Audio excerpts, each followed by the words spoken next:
Nous vous savons nombreux à suivre le journal de la ville, mesdames et messieurs, voici le sommaire. Le premier conseil de ministres du gouvernement Samalou Kondede, présidé par le président de la République Félix Antoine Tshisekedi Tshilombo en présentiel, a eu lieu ce vendredi 31 mars à la Cité de l'Union africaine. Parmi les points inscrits à l'ordre du jour de cette première réunion, la situation sécuritaire dans l'Est et l'Ouest de la République démocratique du Congo et la situation économique du pays. Un mois de réflexion et échange sur le mois de mars, mois des droits de la femme. C'est 31 mars 2023, plusieurs associations et partis politiques ont clôturé les activités liées à ces mois en toute beauté. C'est tout pour les sommaires, mesdames et messieurs. Encore une fois, bienvenue dans ce journal.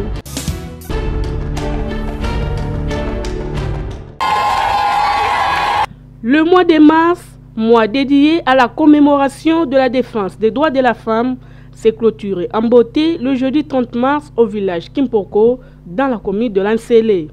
Huguette Mbelo, présidente de la Convention pour la République et la démocratie CRD-Nsele, Fédération Kimpoko, a réuni au sein de son fief plusieurs mamans, une manière de célébrer ensemble avec elle la clôture de ces mois.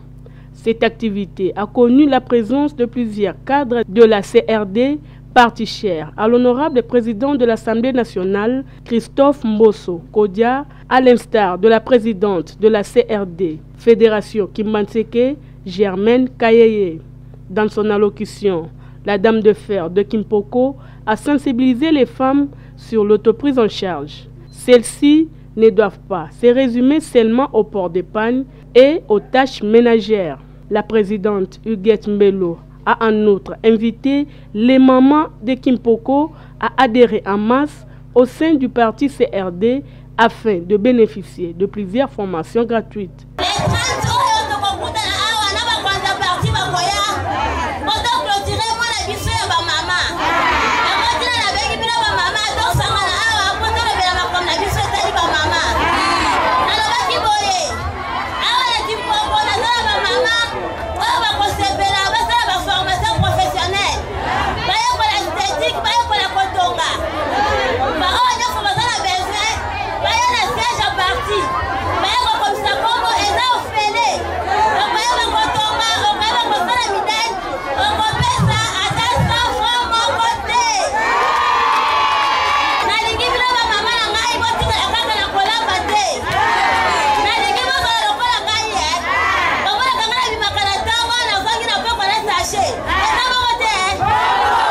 Les mamans de Kimpoko devraient aussi être capables pour être utiles dans la société.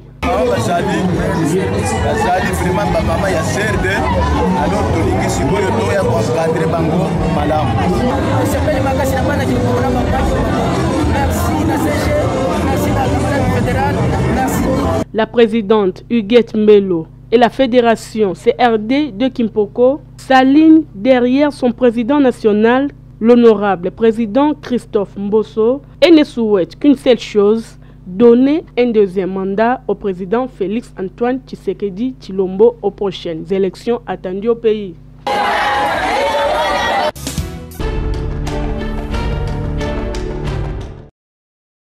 Descendre auprès de ces différentes bases pour leur rendre hommage en cette fin des mois de mars, c'est en cette manière que Maître Toussaint Sitou, coordonnateur de la structure Les Compagnons de Maître Toussaint Sitou, a tenu à clôturer ces mois dédiés à la défense des droits de la femme.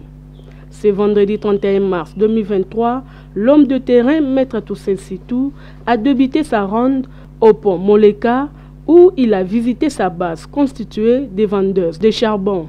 Surprise, dans leur dépôt de vente, les mamans des ponts Moleka ont reçu des pagnes comme symbole, cadeau signé Maître Toussaint Sitou, une manière pour ces dignes fils de Ngaliema de les honorer et les encourager à l'autoprise en charge.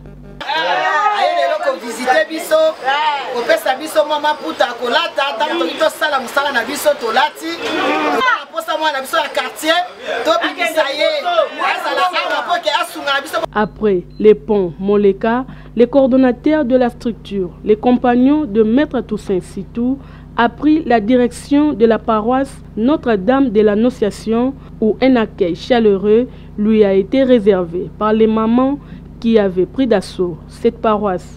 Là encore, en bon père, l'homme de terrain, Maître Toussaint Sitou, a félicité les mamans pour leur dévouement et les a encouragées à l'autoprise en charge.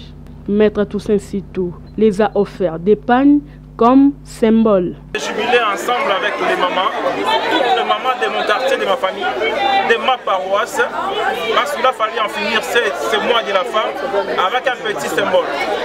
Et ce symbole, c'est l'amour. Et ce petit geste d'amour, nous l'apportons à ces mamans qui nous ont nourris, ces mamans qui nous ont éduqués et ces mamans qui nous soutiennent toujours. Si on veut aller en avant, on veut aller loin, on a besoin de cette présence ici-dedans.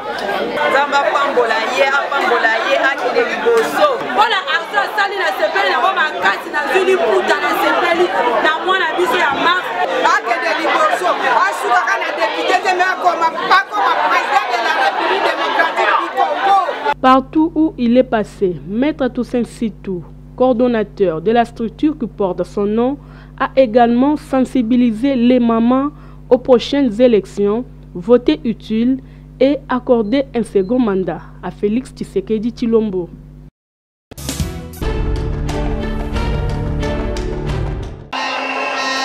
Après plusieurs activités de réflexion organisées tout au long du mois de mars, mois des droits de la femme, la Ligue nationale des femmes du parti politique Debout pour le développement, CDD, parti cher au maître Pierre Tembele, a clôturé avec faste ces mois. C'est jeudi 30 mars 2023 dans la salle des fêtes Ouibeya, dans la commune d'Elemba, en présence du président national du CDD, Maître Pierre Tembele, et des membres du bureau politique.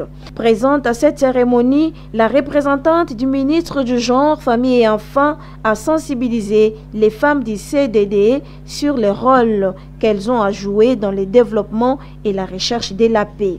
Aujourd'hui, il fallait qu'on leur dise ça. Et puis, quel est le rôle de la femme dans le développement du pays? Quel est le rôle de la femme dans la résolution des conflits? Quel est le rôle de la femme dans la recherche de la paix? La présidente nationale de la Ligue de femmes Congo Debout pour le développement, José Anvoula, a appelé les femmes du parti de s'élever pour le développement du pays et se préparer pour les élections qui seront organisées au pays. Le change était juste pour la paix à l'Est et puis nous avons parlé pour le développement du pays, comment la femme doit se développer. Prenant la parole à son tour, l'autorité morale du parti Congo Debout pour le développement, Maître Pierre Tembele, a de prime abord demandé aux mamans de garder 1 minute de silence à toutes les femmes victimes dans l'Est du pays. La femme a des potentialités en elle, nous devons la propulser, insiste le président national. Pour que ce pays puisse aller de l'avant, nous devons faire à ce que les mamans se mettent debout. Nous avons beaucoup plus intérêt d'accompagner l'être féminin. Il ne faut pas les laisser agir seuls. Il faut également mettre les moyens à sa disposition. Moi, si Adonaga Mokate, permettez-moi de vous dire que cette maxime n'a pas sa raison d'être. C'était également une occasion pour la Ligue nationale de femmes CDD de remettre les pagnes aux membres du bureau politique et des invités, et c'est dans une grande joie parfaite.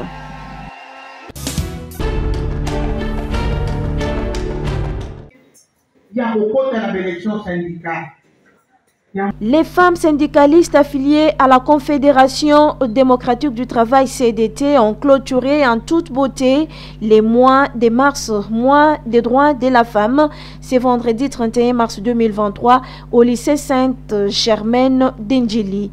Axée sur le thème « Élections sociales », cette journée a permis aux femmes intervenantes de la CDT de sensibiliser et conscientiser les femmes à s'impliquer et postuler aux élections syndicales qui seront bientôt organisées afin de faire entendre la voix de la femme syndicaliste dans les instances de prise de décision.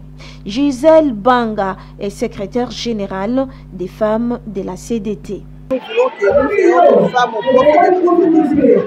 Nous, au syndicat, le poste de prise de décision, c'est être sur la table de négociation avec l'employeur. Alors, pour y accéder, il faut être à la délégation syndicale.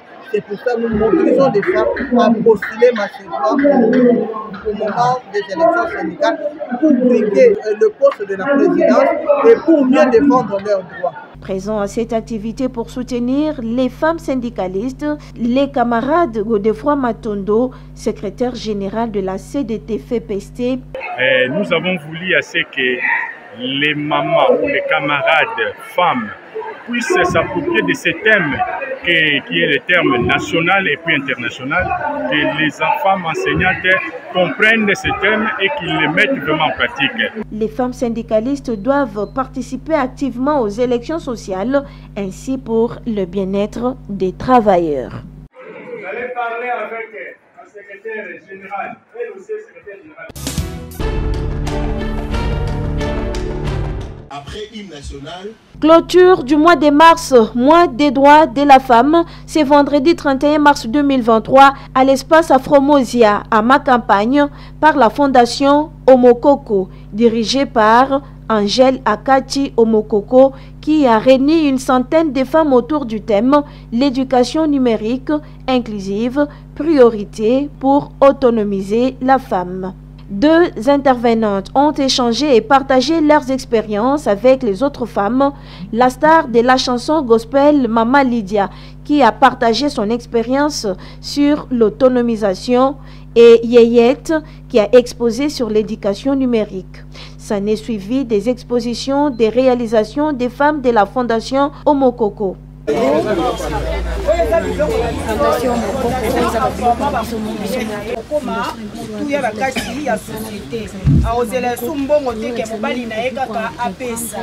Prenons la parole. Angèle Akati, responsable de la FOMOCO, n'a pas hésité d'exprimer sa satisfaction par rapport à cette activité. Je suis très ravie, d'abord par la présence de mes invités, et puis l'objectif de cette journée était plus d'apprendre aux jeunes filles, aux femmes, l'importance de la numérique dans notre société. Et pour clôturer en toute beauté cette activité riche en couleurs, un dîner a été offert à tous les participants. Chips. Tokosala ngona patate douce mbala sukali, tokosala ngope na mbala ya langa.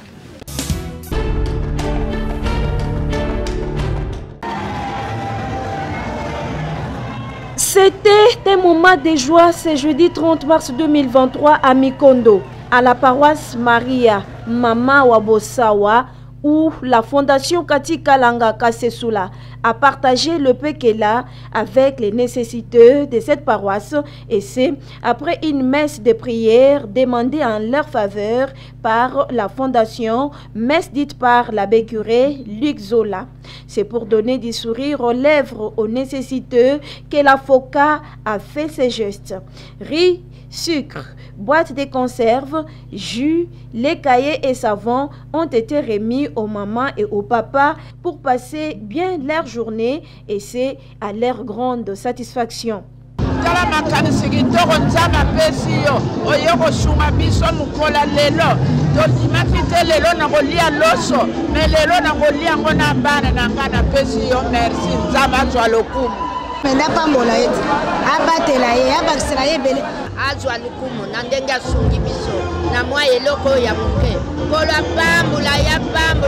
Chrétienne catholique de son état, Kati Kalanga Kasesula, présidente de la fondation qui porte son nom, ce geste est un geste d'amour envers les frères et sœurs qui sont malades. En tant que chrétienne, nous sommes dans une période de carême. C'est une période de prière. c'est une période de jeûne, c'est aussi une période de partage. Vous savez que nous, on peut être à la cité, nous pouvons faire tout ce que nous voulons, mais il y a les autres qui sont en train de croupir dans les hôpitaux. Il y a les autres qui sont en train de souffrir. Et moi, je pensais avec la fondation que nous devons partager cette joie avec nos frères, nos sœurs qui sont malades. C'est une prière, au fait, qui a été dédiée pour ceux-là qui sont en train de souffrir. Nous avons imploré la grâce de Dieu pour que Dieu puisse tendre sa main, pour que la joie revienne à travers ces gestes d'amour. C'est dans une ambiance de joie que ces moments de partage par la FOCA s'est clôturé à la paroisse Maria Mama Wabosawa.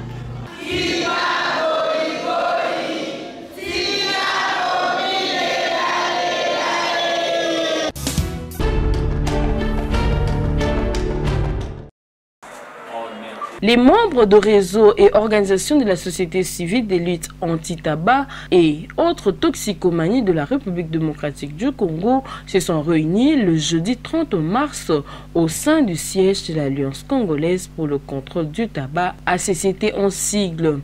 Organisé par l'initiative locale pour le développement intégré, il dit en sigle, cette rencontre a permis aux participants de discuter sur les questions de l'air, sur les enjeux de la révision du nouveau code des assises qui est déjà initié par le ministère des Finances dont la société civile est exclue aux travaux préparatoires. Godefroy Mboyo, chargé de programme à l'initiative locale de développement intégré, revient sur les objectifs de ces assises. Nous avions réuni toute la société civile des luttes anti-tabac et autres toxicomanies en séjour pour rappeler aux autorités gouvernementales les dispositions prises au niveau international par la RDC. La Convention cadre des luttes anti-tabac reconnaît la société civile comme un partenaire, une partie prenante essentielle dans toutes les révisions, dans toutes les questions liées à la lutte anti-tabac. Alors, cet contrepoids de la société civile est exclu. C'est pour cette raison que nous avions invité toute la société civile aujourd'hui pour dénoncer ces dérives, pour rappeler aux autorités. Nous avions validé notre note de position aujourd'hui de toute la société civile et les organisations de la société civile et réseaux de lutte anti-tabac et autres substances toxiques par lesquelles nous allons déposer au niveau des autorités, des instances de prise de décision pour que dans les prochains jours, nous puissions avoir des réponses visant à intégrer la société civile dans les travaux. Au sortir de ces travaux, une note de position a été élaborée et sera déposée dans le prochain jour aux instances de prise de décision.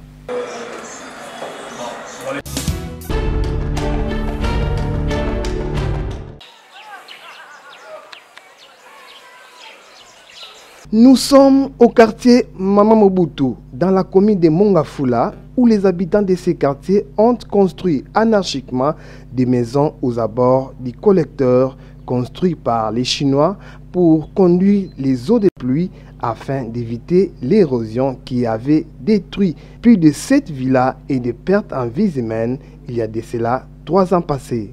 Ajouté à cela, les Chinois n'ont pas bien fait leur travail au niveau de ces dissipateurs. Si rien n'est fait, une autre érosion est en vue avec les pluies qui s'abattent ces derniers temps dans la ville de Kinshasa. Je viens présenter cette situation qui nous guette. Les gens qui ont une bonne mémoire le savent bien. Je suis passé, comme je fais cette interview-là, c'était pareil. Avant que l'érosion ravage la cité Mobutu. Elle a emporté avec elle plus de 7 villas. Au jour d'aujourd'hui, les Chinois nous ont aidés, ils ont construit ces collecteurs que nous voyons. Mais le comble est qu'au niveau de ces dissipateurs, le travail n'était pas bien fait. En tant que constructeur, j'ai dit que le travail n'était pas bien fait, c'était bâclé. Et si vous regardez avec moi, les eaux des pluies sont en train de créer un crevasse très dangereux. Une érosion se pointe déjà à l'horizon. Nous risquons de perdre le quartier et les maisons périphériques. Le comble est que si vous regardez de part et d'autre, ils ont bougé les talus. Les gens ont construit anarchiquement, là où ils ne devraient pas construire. Ils ont coupé tout ce que les Chinois nous ont laissé comme bambou, les eucalyptus, qui pouvaient bien soutenir les sols. Le sol n'est pas solide. Et voilà le résultat.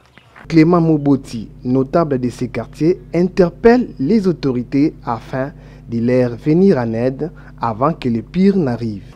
J'écris au gouvernement, j'écris à l'OVDC par l'Office des routes qu'ils descendent plus urgemment avant qu'il ne soit trop tard, qu'ils viennent intervenir, qu'ils viennent nous aider pour qu'il n'y ait pas de cris d'alarme, pour que les gens ne puissent pas pleurer comme la fois passée. Voilà pourquoi je viens pour la énième fois vous présenter cette situation. C'est très délicat.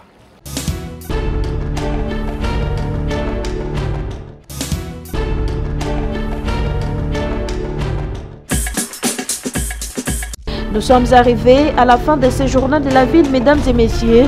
Merci de l'avoir suivi. Le prochain rendez-vous est fixé pour ce samedi et d'ici là, portez-vous bien.